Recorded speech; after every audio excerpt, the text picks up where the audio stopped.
tuliandikia maire de ville, tulifanya petition na walikuwa watu wengi, walikuwa tulikuwa 362 ambao tulisinye hiyo petition. Ilikuwa kwa mwezi wa kwanza wa mwaka uliopita le 10. Tulimwandikia hiyo petition tukimwambia watoshe hiyo barriere ndani ya mugine, watie barriere pembeni. Juu ya nini? Kwani unajua mwenyezi hiyo barriere ni kampuni ya SSV. Kampuni ya SSV anakuwa attributaire ndani ya barabara ya Mangurijipa, barabara ambayo haikuwe ndani ya mugini ya Butembo. Lakini tunajiuliza namna gani anakiatia barriere ndani ya mugini.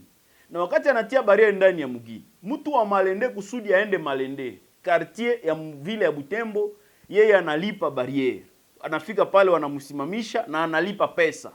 Wakati anaenda au wakati atarudia.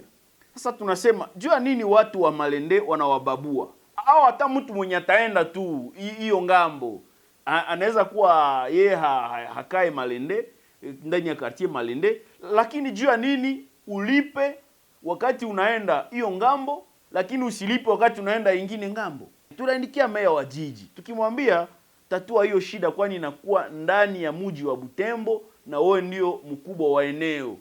Lakini tangu tumefanya zaidi ya mwaka moja, meya wa jiji hayajibu.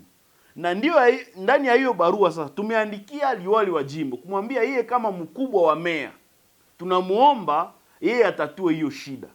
Na ndani ya hiyo barua vile vile tunachongea maire de ville. Tunachongea maire de ville kusema kama ameenda kinyume ya constitution ya katiba yetu ya inji. Kwani katiba ya inji inasema hivi: wakati mwananchi alikuandikia wewe mkubwa, wewe muongozi, wakati wananchi wanakuandikia au mwananchi anakuandikia ambao wanaita petition, unapaswa kuwajibia kwa miezi 3. Lakini leo tumefanya zaidi ya miezi 3, meya wa jiji hayatujibia.